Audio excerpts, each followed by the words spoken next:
Welcome back to the Lost Cause Ranch. We have a huge day today. You can kind of see a little sneak peek right here. It's Defender Day. We got the LS swapped Defender in progress. Brand new galvanized chassis, and right here, 6.2 liters of GM horsepower. 430 of them to be exact. 6-speed automatic behind it. Going in the Defender, and today, we actually make that happen.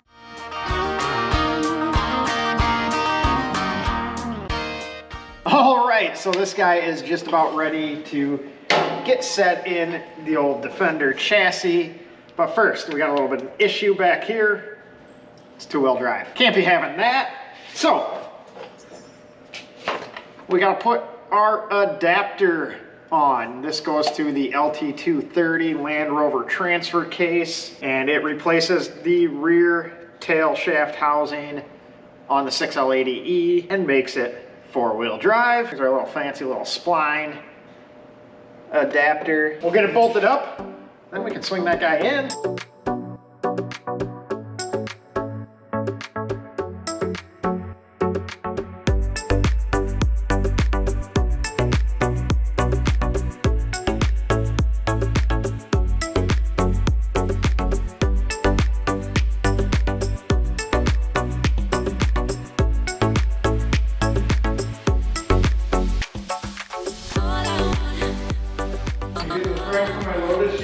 Yep, that's what the battery's going in too. Ooh, is that the new frame underneath it? Yeah. Is it? We did a new clutch and everything under it, so.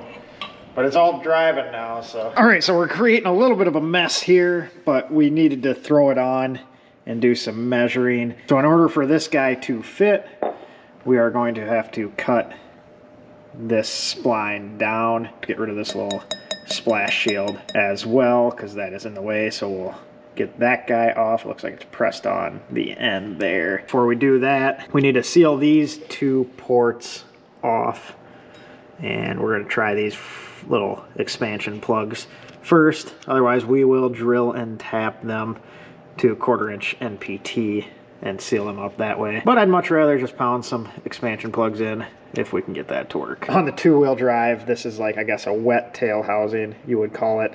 The fluid will go in there and it's sealed off. On the tail shaft, on the four-wheel drive and the adapter here, it's gonna be dry in there. We don't want the fluid coming past.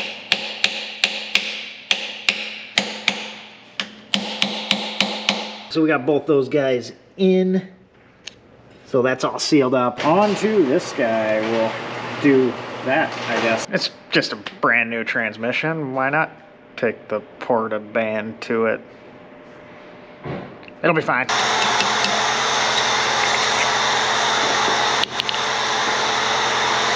So we're gonna take 2 1/8 off of this guy, and still not nervous, still not a big deal. It's just an expensive transmission.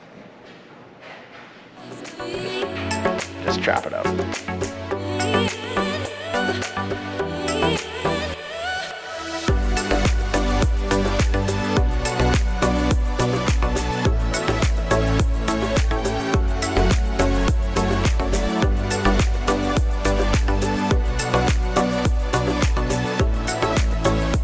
There.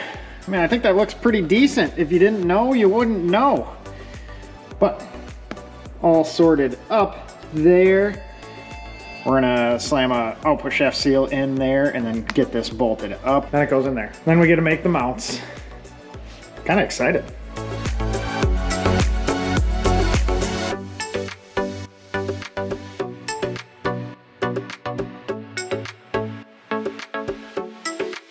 All right, so that adapter is all on there now. We got it all cut down. Sasha's in the shot, but ready to go and slap the LT230 on it. Then we're gonna decide once it's in there which way we wanna go with mounts. So this is like a factory Range Rover V8 engine mount, and we have a couple different options on plates for the engine side. They go right there. We have some that use like a 350 small box, so like a late 60s, 70s Camaro engine mount. With those, we'd have to do something different to mount up to this guy. Or we have just some blank plates that we could throw on like so, and make up some brackets to go to the Range Rover mounts. Undecided yet as to which way we're gonna go. We're gonna wait until we have it sitting in there so we can see packaging and whatnot on that. So, lift it up, toss it in.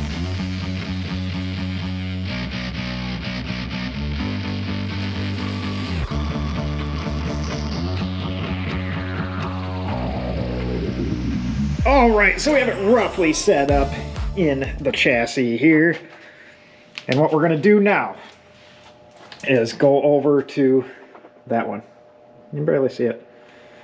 And get some measurements of how we are sitting height and packaging wise in this area, because this will be seat box area, transmission tunnel.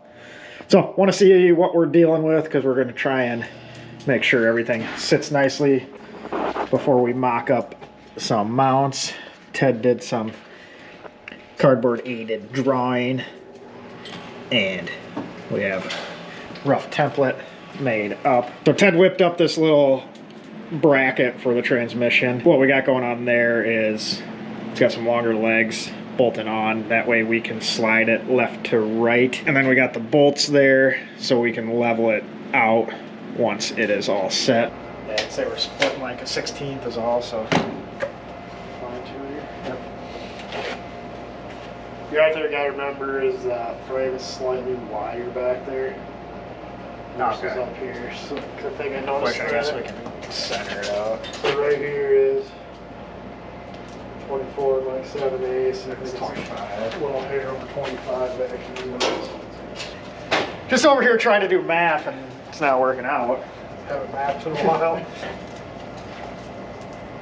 Down this measurement. And that measurement, if we're good, just so as it's We can moving go around, right back to. we don't have to map tomorrow. We don't want to map 2 days in a row. All right, so we got the load leveler flipped around, and now we got the angle finders here. So these guys kind of work pretty slick. We know we're 1/2 degree or 0.6 degrees down, and we can set that up here and get the engine leveled out to the chassis. Make sure it's all nicey nice.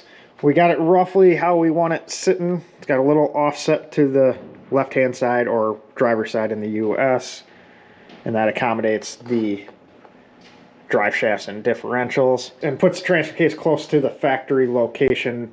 When we're talking side to side, it is offset to the left-hand side from the factory quite a bit. So now we're going to start with the driver's side mount. So we'll get driver's side tacked together, then we'll move on to the passenger side over here. So we got some steel over here. We'll have to do it the old school hand way. One of these days, I need to get the CNC plasma out of storage and hook that back up. That'd make life easier. If you have one of those and then you go away from having it, kind of sucks doing stuff by hand again. But that's the way she goes.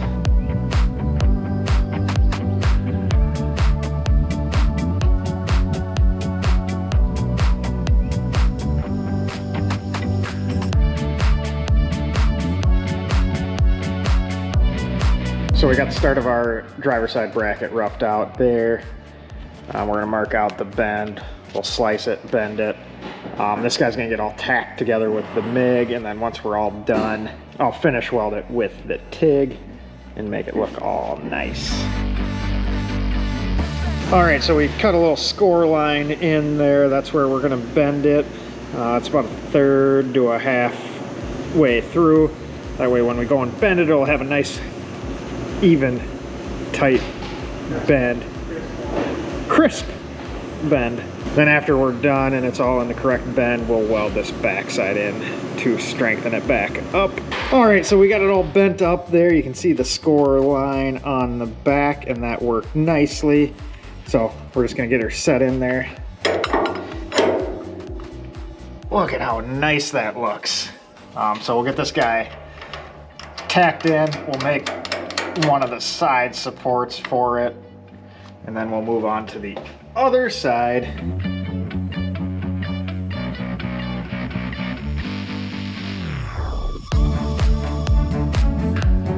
So we got our little support bracket cut out and cleaned up there. We'll get this guy tacked, then we'll pull this mount out and run a couple more tacks on it just to make sure everything's secure.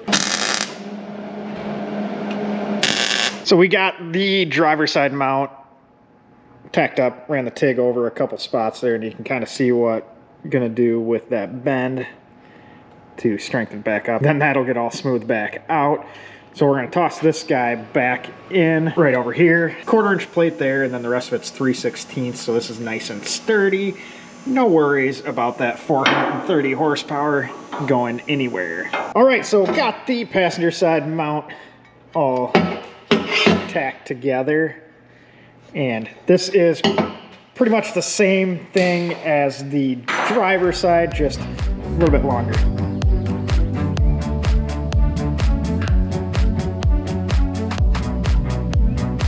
So we have an engine sitting in there. It is hanging on its own weight up front, so we just have to get the transmission mount made. One of the mounts is on the adapter plate, the other one is on the transfer case. And just for good measure, we're going to double check that this has not moved. And we are still locked down to where we want to be. So we're going to make up these side plates. And another nice thing about having dirty hands sometimes, kind of hard to see on there, just kind of rub your dirty fingers over and it marks the hole. So we did that, and we got our 3 holes marked up. That's a good little trick to transfer over or a template.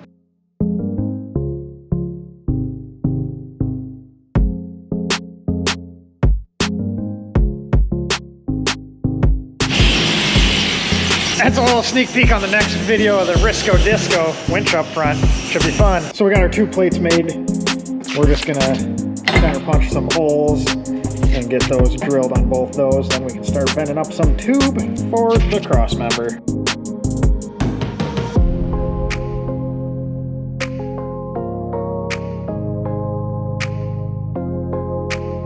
All right, so decided to switch up the bracket for the Crossmember.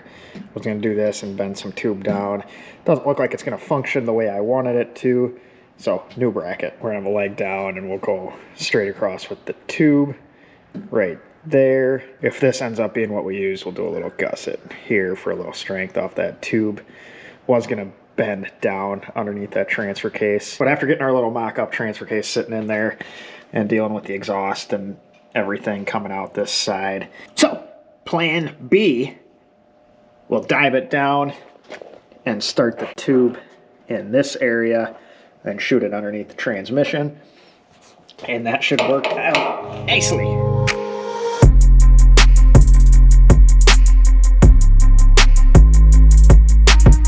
All right, so take 2 on these brackets. You can see the difference here. We got this extended leg. That's where the tube's gonna come out from. I like to think I'm perfect. No, I don't. But turns out I'm far from perfect. And sometimes we have a redo and change of plans. All right, so we got a little view down below now. Got our brackets bolted up on both sides. And that guy will sit roughly like that. We'll get it tacked in. We got the adapter here and the transfer case there. We're gonna come down with some plate, and then we're gonna do another bar across here. And then we will do our mounts in between these 2.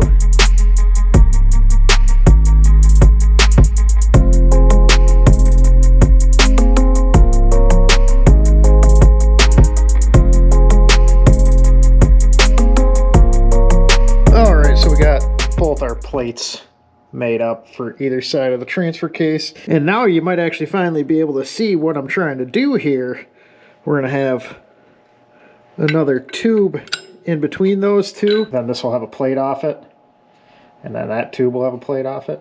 And then our mounts will sit in between those and should support this heavy guy pretty well.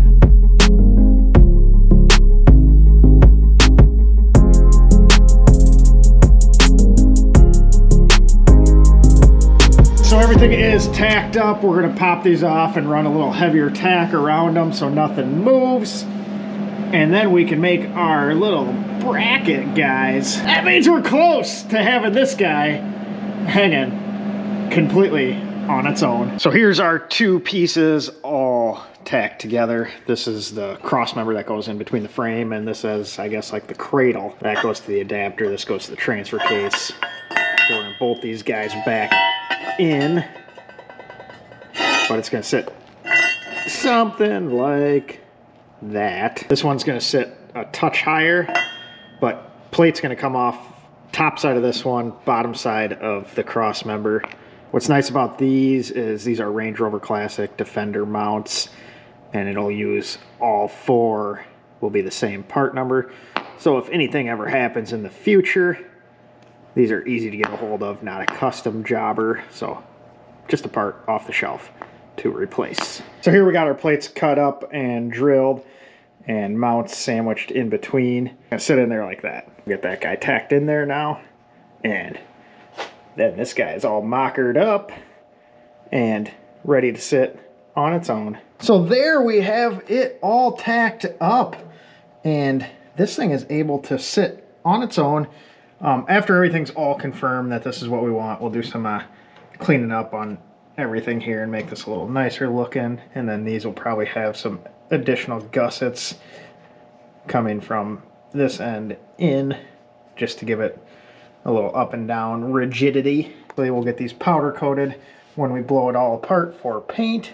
We got our transfer case. This is not the transfer case that will be used. We're gonna blow one apart and do a fresh rebuild, but we wanted to make sure that our drive shafts would sit and clear everything and be at a decent angle. With that, we have the transfer case sitting about an inch further back than factory is what it ended up being, and in the same side-to-side location. And that gave us good clearance for everything up front. Probably do some cast iron manifolds that'll shoot the exhaust somewhere right around here.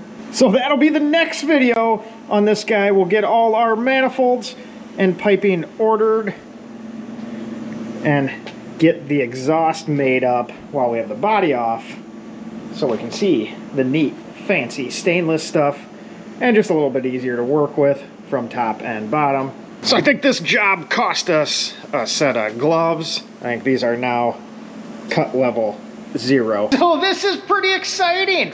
I guess you could say we officially have an LS swap Defender. Although in the most bare bones fashion possible, just mounted in there. We got our engine mounts made up. We have the transfer case, cross member. On the factory Defender, it just has a mount from here to each side. It does not tie across, but we have some plans for some skid plate mounting off of, we're gonna make a new cross member here, but some skid plate mounting off of everything in the future, and that will be tied together nice and strong. Nothing wrong with putting some additional bracing on a chassis. I am pretty pleased with how this went together, and it is gonna look killer in there. 6.2 liters, 430 horsepower, sitting nicely on the Defender chassis. So like I said, we're gonna start playing with the exhaust, but now this was the point we wanted to get to where we can start blowing the body apart on this guy, and we'll start seeing some major progress with the Defender, or at least progress that you'll see big changes on, or you'll see big progress, something like that. But with that being said, appreciate you guys watching. We'll catch you on the next one, and that next one is going to be testing out this Amazon X-Bowl winch. This is going to go on the budget LR4, but before we put it on there, we wanted to run it through its paces with the old Risco Disco. So we'll have a pretty interesting strength test on that winch coming up in a few days for you. So make sure to stay tuned for that. It's going to be a good one. So if you haven't yet, subscribe. And if you find this stuff entertaining whatsoever, give us a like. It helps us out. It's free to you. And I guess that's my spiel. See you guys next time.